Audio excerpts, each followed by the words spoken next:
Have you ever looked back on the old handheld systems that we used to play and think to yourself, how did I deal with that screen, right? Think of like before we had backlit screens, right? And we were dealing with like the old DMG Game Boy, even before we had color screens. Or I guess even when we did have backlights with our screens, we had the Game Gear, and even that wasn't a very good screen at all, especially by today's standards. Well, I thought we might try to fix that with the Game Gear, put a different screen in it, and even fully refurbish it. I've actually worked on several Game Gears now in my time, so I went online, went to eBay, took a look for one that's as is and wasn't working, so we can see if we could fix it here and maybe even upgrade it a bit with a new screen. So if you guys enjoy the video, make sure you like it on the way out. And here is our Game Gear. I just opened it up to make sure it was actually in there and that it wasn't too bad, because I've seen some pretty bad things show up from eBay when it comes to like as-is systems, where I've had them show up in like pieces, like legitimately.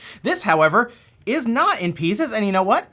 It looks all right. Now, this Game Gear does actually have a game in it right now. That's Bugs Bunny Double Trouble. I can't imagine that's a great game, but at least it's something to test with. And then I also have several games we can try out as well. And it has both battery doors. That's another thing that always seems to go missing. These just kind of fly off and who knows where they went, especially if you got like one of those battery packs for the back of it. I believe these came off and it just basically screwed into the back here. So yeah, these would get lost quite a bit. And looking in here, you know what? I don't see any obvious corrosion inside the battery compartments, and that tends to happen a lot. Like this will corrode inside, and that is usually a pretty obvious issue, but nothing here. So let me go ahead and grab 6 AA batteries and we'll power it on and see what happens. So I did grab a 16 pack of AA Duracell batteries. That should give us roughly 10 hours of battery time total with the Game Gear. This thing chewed up batteries like crazy, right?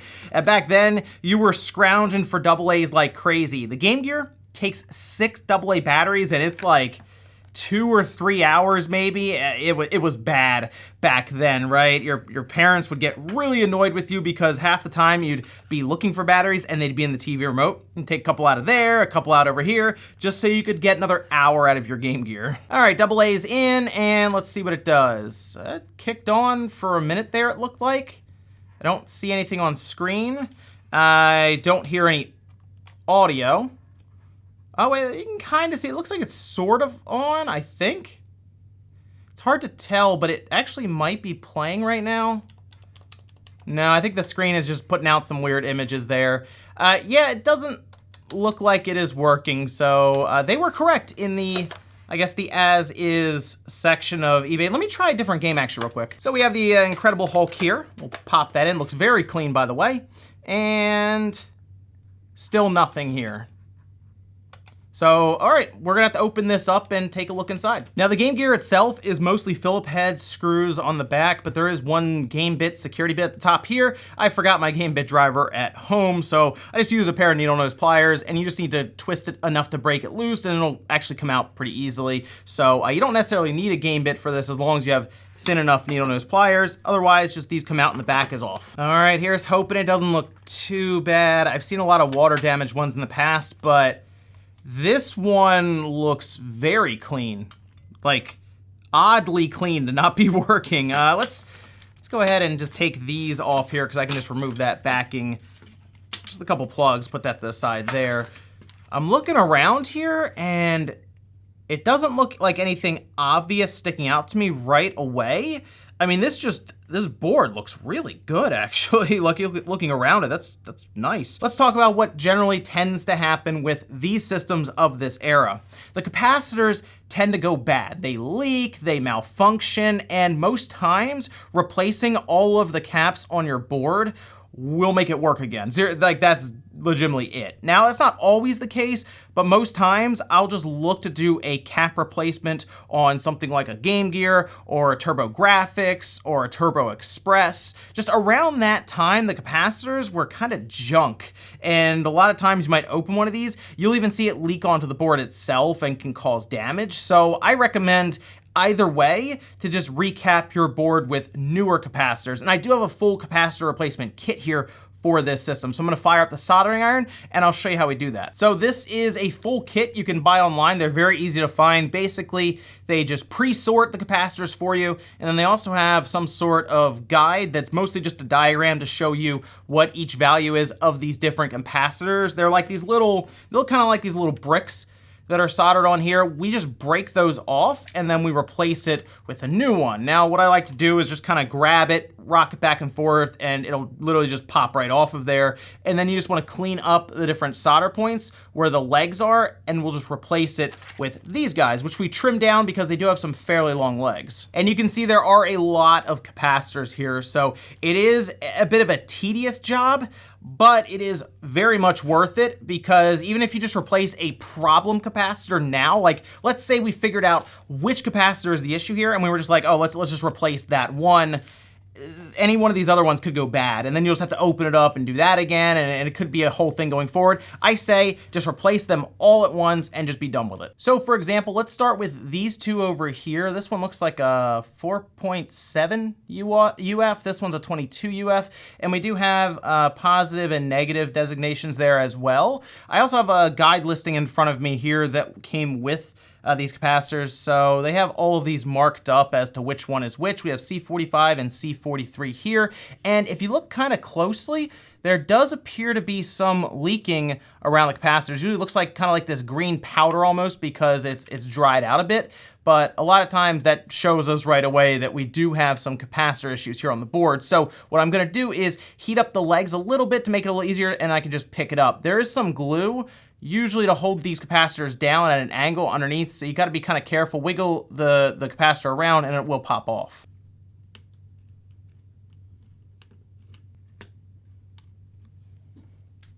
So there is a pretty bad smell coming from those pads where the capacitors are down, and there is some nasty looking, I guess, powder that was left over that was probably something from the capacitor leaking out. So right away, like I said, we can have some issues in there. So I'll just clean it up a little bit, clean up the solder pads that appear to have been affected by it, and then just drop some new capacitors down. And then I'm gonna go around and just repeat that process for any of the other capacitors that are on this board. And then there are also a few on the audio side over here as well that can also be replaced.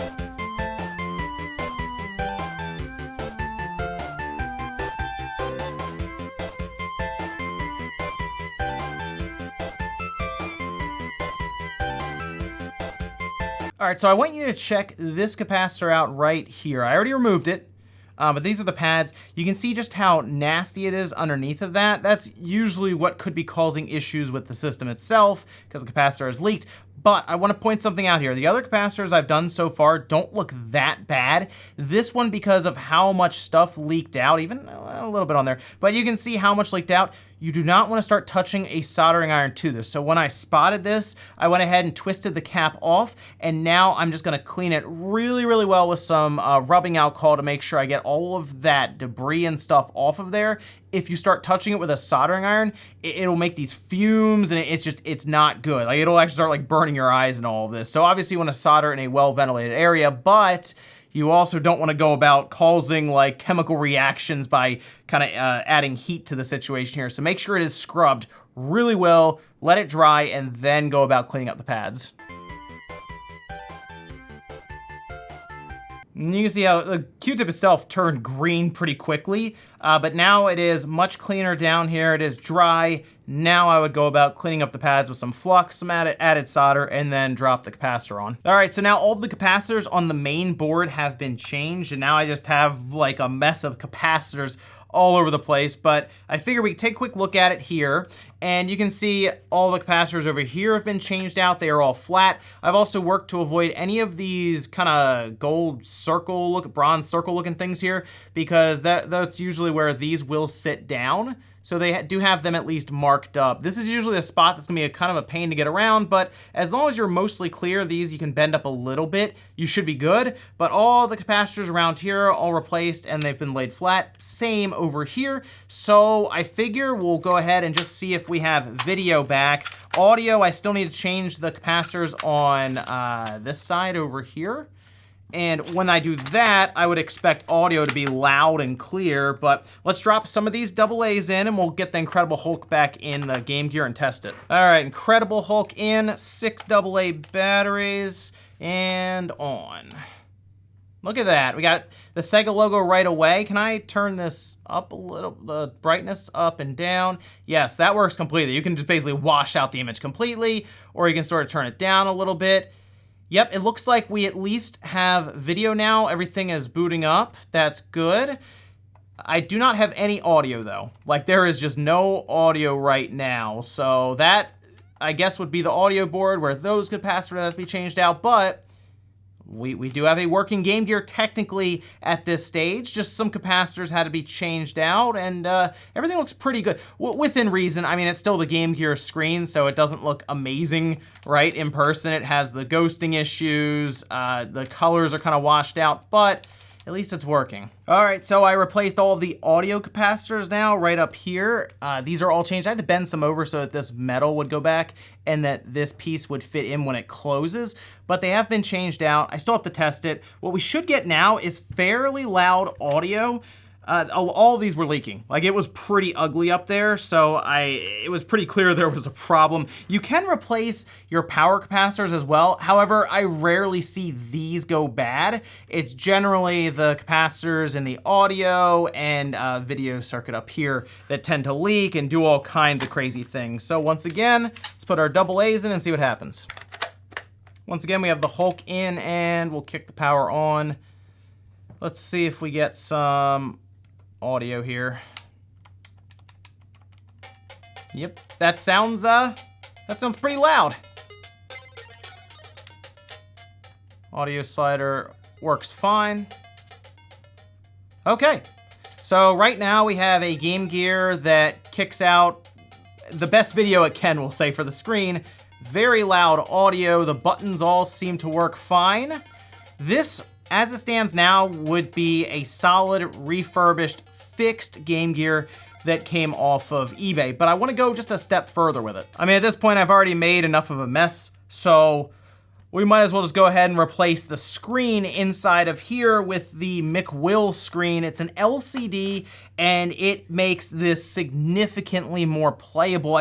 The battery life should be better because we're just eliminating that big fluorescent tube in there that it uses for a backlight, but it will also give us a better experience with the screen itself being changed out with an LCD, so we should be able to eliminate like the issue with ghosting and the overall clarity of the colors on screen as well. I'm really excited to try this mod out, so let's see what we get. So this is the McWill screen. It's basically the screen, a board, and then a bunch of instructions in a rather unformatted method on a piece of paper. We'll check that out. But from what I can tell, we're going to replace the main section of the Game Gear where we have that like fluorescent tube. We're just going to change it out for an LCD and then a board that controls the power that goes to it and the brightness. But at the end of it, we should have a really good looking screen on our Game Gear. Speaking of the Game Gear, I did remove it from the shell. So we do have the old screen that we're going to take off just kind of floating around here. And then you can see the tube running through the middle here right behind it. So all of that is going to come off. In fact, the board, technically this whole thing will shrink a little bit because we're just gonna have like one LCD and a little board here instead. So this is our screen here. Comes out of this red bag, and you can see how much smaller it is, obviously, than what we're dealing with here. And it does have a red board behind it. Now, this is a VGA out. We can wire this up, and we'd have an output for video. If we want to capture video through VGA, you can do that. I don't think I'm going to do that today, though. I think I'm just mostly going to focus on the main screen right here and get that done. So I also have the instructions pulled up over here on a laptop, and the first thing it wants us to do is just start removing all kinds of components off of the board that won't be needed because we're not going to use this massive fluorescent tube or the LCD that's already on here. No, we're going to be replacing that. So there's a ton of stuff we get to now remove from the board. Just as an example of the different things we'll be removing, there's like R33 right here, this little resistor that won't be needing. Looks like we're just going to be bypassing that and jumping straight over it. So I guess they figure it would just get in the way. A lot of resistors have to come off as well as fuses and this lamp. So it's just a lot of desoldering to get started. Okay, so now we get to remove the LCD itself, which is is attached with this ribbon cable. There's a little bit of tape on the side. I peeled that up, and you can see several connections here. It was much easier for them to just use a ribbon cable and solder it straight to the board, but we do have to remove it. So we can do it a couple of different ways. We can use some hot air, which probably would be the best way to do it, but for this video, I'm gonna just go ahead and use a soldering iron with some drag soldering and just very slowly kind of pull it off of here.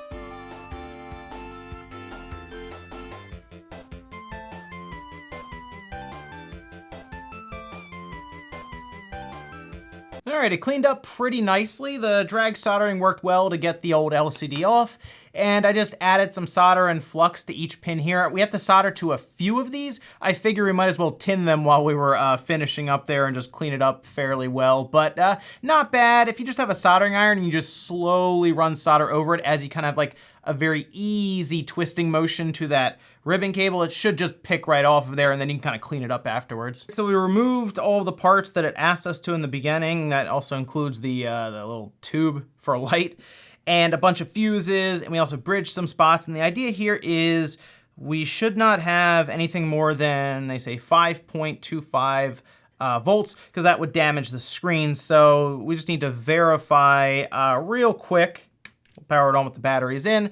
And the idea here is we are going to check ground to VCC and just double check to make sure that it's not putting out more than that. So this should change to, I'd like to see just an even 5 volts. That would be in a perfect world, but let's find out. So we have ground right there, and then according to the pinout, that should be the VCC right here, and 4.99, 4.98, it's basically 5, so everything looks good right there according to what we've done so far. So I slid the screen into place. It's kind of a funny way that they want you to do this. They have it set up so there's some space between the screen and the main board, and the Game Gear board slides between them. So it's sitting there, and then we would just solder this spot, and then there's also 2 down at the bottom, and that's how we would fix it in the place. It wants me to do that now. I think I'm gonna hold off on that just to make sure I can center the screen correctly if I need to when we get to the end. But otherwise, it looks like there's going to be a bunch of wires I have to solder around, so let's do that. So I went through and soldered everything according to the instructions here, and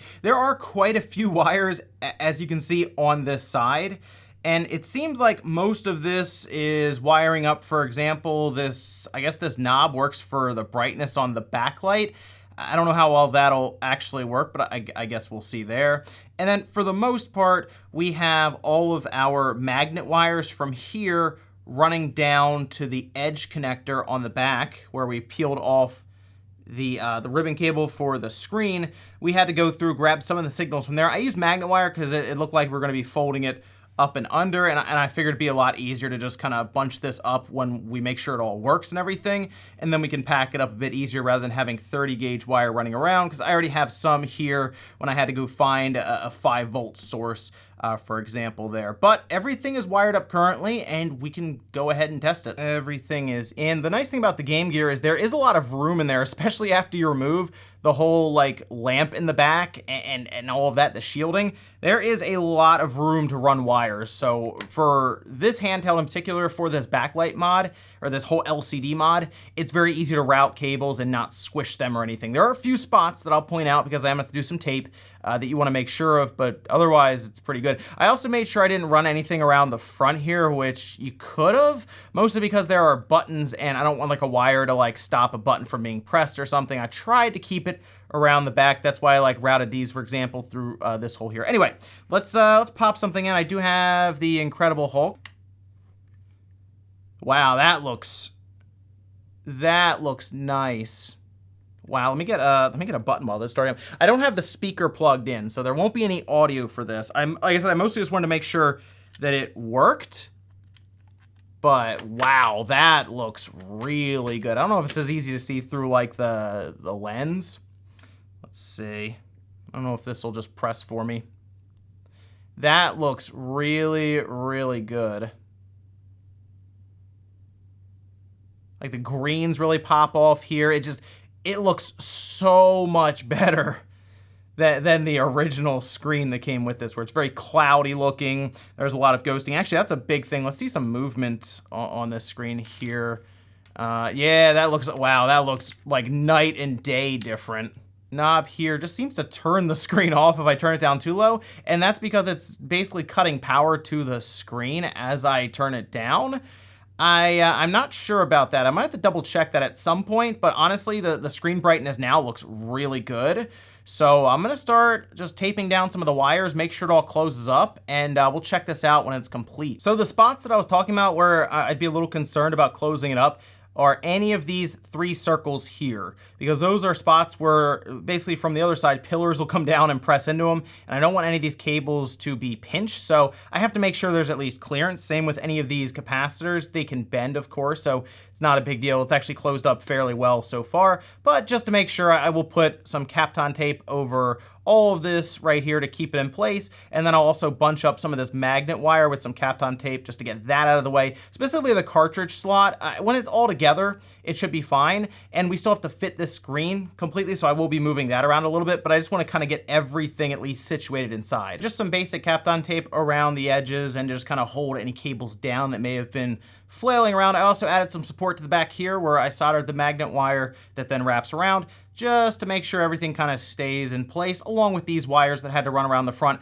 I don't want any of these to accidentally jump in front of these screw holes, for example, when I'm putting it together. But like I said, for the most part, the Game Gear has a lot of space inside to accommodate all of these wires running around. It's a bit easier to work on than, say, like a Game Boy or a Game Boy Advance. So this, despite all of the wires everywhere, the instructions aren't too bad to follow, and for the most part, because closing it up is going to be a lot easier, this isn't a bad modification to try out if you're still relatively new to the handheld modding scene. Now we do have to break off this little pillar here, since the screen does go past that, whereas before it wouldn't have, but it seems pretty straightforward. We just kind of grab it, and we can, for the most part, move it around, and eventually it'll snap off. All right, there we go. Popped right off, no problems there. And now we can fit this down. I'm gonna try to line up the screen as best as I can and then solder that in place. All right, so everything is inside. The screen is still slightly loose. I haven't soldered it in place yet. I just wanna see if I have to make any adjustments to make it so it's completely lined up.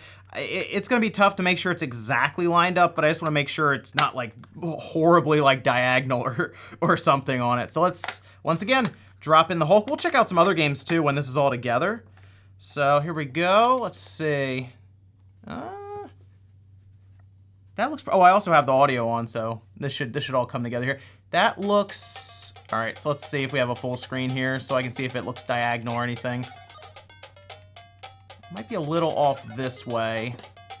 Actually, you know what? That looks pretty good. I think I might slightly move it over, but I think this looks pretty good. So here we go. We'll start up. Actually, why not? Man, the audio is really loud. When you change the capacitors for the audio, I mean, it really wakes up. There we go. Yeah, the ghosting is gone. Wow. I've never seen a Game Gear game look like this in person. This is super impressive. Well, to finish up, all we're gonna do is just tack down some of the sides here, where we have like the copper pad here, right next to the board, and that'll hold it in place with some solder. It's pretty straightforward. So I'll tack it down, we'll finish screwing it together, and then we'll take a look at the final product after I clean up a little bit here. So you can see I have solder here and here connecting the board for the screen to the Game Gear board. There's a few spots down here as well that I'm gonna go ahead and tack down and go ahead and screw it together. It's also important to remember that as we are screwing this together, we do not need this top game bit screw anymore. Remember, we ripped that post off so that the LCD and the board could fit. If you tried to put a screw through there now, you'd probably run into that board and you might accidentally like break right through the LCD even, so keep that in mind, nothing here anymore. And of course, to finish up, I do have a new front. This, I believe, is a glass front, so it's gonna replace what's basically a plastic sticker here, which we just peel it up from one side, and this already has its own adhesive. We can drop it on, and it'll get rid of any scratches, obviously, that are on this one, and it'll give us a really clear view to that new LCD. There we go, popped off of there. We still have some adhesive left that should peel off. Like I said, it's basically just a sticker, a plastic with some sticker underneath of it. And I use this tool just to kind of get under it a little bit and peel it up. Honestly, if you have like a hairdryer and you already had this plastic off, if I had thought of it, I would have just done this when I had this plastic off and away from the board. A hairdryer should heat this up enough to where you can just peel this off without any real issue. And then you go back through and you just kind of peel this stuff up. Give it some good light presses around the outside to let that glue kind of set down and kind of bond to the plastic. And we can peel this off now. I mean, look at that. That is nice looking. I think I scraped a little bit of the plastic on this side right here when I was lifting it, but it's not a big deal. It looks super clean now with this new glass cover on. Yeah, let's go ahead and turn this on. All right, so I keep trying out the Hulk. Let's go with Sonic Chaos. Let's see how that looks. This is a faster moving game, obviously, and that's where the ghosting would really come in. Wow, that is very loud. That's the biggest thing. If you've gone a while without any real audio on a Game Gear because your capacitors gave up on, wow, that looks really good. The moment you turn on, you get this loud. I mean, listen to that. The Game Gear is a loud system. It's just now people don't realize it because a lot of Game Gear capacitors go bad and you just don't have sound anymore. That looks so good. Hold on, let me go in here. That looked incredible. That the colors popping off the screen there. Yes, this is like getting a Game Gear for the first time right here with the way this screen looks. Yep, no ghosting. Wow. This is super impressive. This is just a cool modification to do to your Game Gear. So if you have a Game Gear right now that's just kind of sitting around because it stopped working, honestly, first thing you can do to get it working, most likely, unless something real crazy's happened, is you can change out the capacitors. Capacitors, a full kit is not expensive. Yes, there's soldering involved, but it's actually not too bad to do. And if it's just your audio, all you would be working on is the audio board on your Game Gear. Now, I do recommend to change out all the capacitors, but I mean, you can at least fix the audio without too much issue. This looks so good on this screen. Now I'm running into spikes, but like I'm just looking at this screen, I'm just super impressed. Now, the screen modification itself is it is a little bit of work. All right, there are some things that can obviously go wrong. But for the most part, compared to some other screen modifications I've done, it's not too bad. It's not as simple as just plugging a screen in, obviously. But I think it's pretty easy if you're just soldering it, if you're used to soldering in wires. And obviously I'm coming from that, the portable Wii modification that I'm doing. This is significantly easier than that.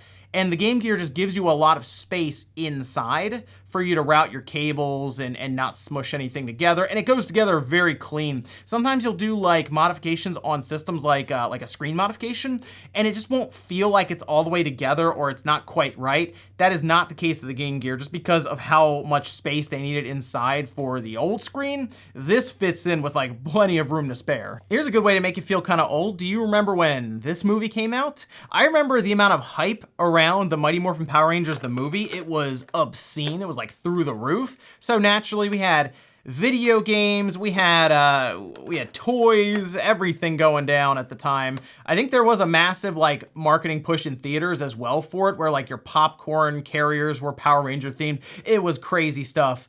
But yes, we had games on every platform, I think, at the time. And I don't remember playing it on the Game Gear. So this would be the first time I've actually seen it on here, which is a shame because I don't remember what it looked like on the older screen. I guess I should have tested this one out, but yeah, I can imagine this not being very fun. The problem with the original Game Gear screen is that there was a ton of ghosting, and that made a lot of faster moving games, like a fighting game, for example, very tough to follow. The colors looked very washed out. I should be able to do, there we go. I should have some like actual moves I can do. But everything looked very washed out on the screen. It didn't look particularly great. And the ghosting was always the biggest thing for me. I don't know what the battery life is gonna be like with this modification. I can't imagine it's worse. I have to think it's better in some fashion. So maybe I'll try it out and see how long exactly I get out of 6 AA batteries. But I think the next thing would be to do some sort of battery modification to this to where I don't have to use 6 AA batteries and I can just have like an internal battery. I mean, it has two fairly sizable compartments for batteries, so maybe we can get some larger like rechargeable bricks in there and just kind of set it up so we don't even have to change batteries out or recharge them in a carrier. That's probably, for me, would be the next step. Okay, let's go ahead and blast the audio a bit, since I do have audio now. It's so amazing when you change these capacitors out, just how, like, just how shockingly loud the Game Gear is. I mean, listen to this.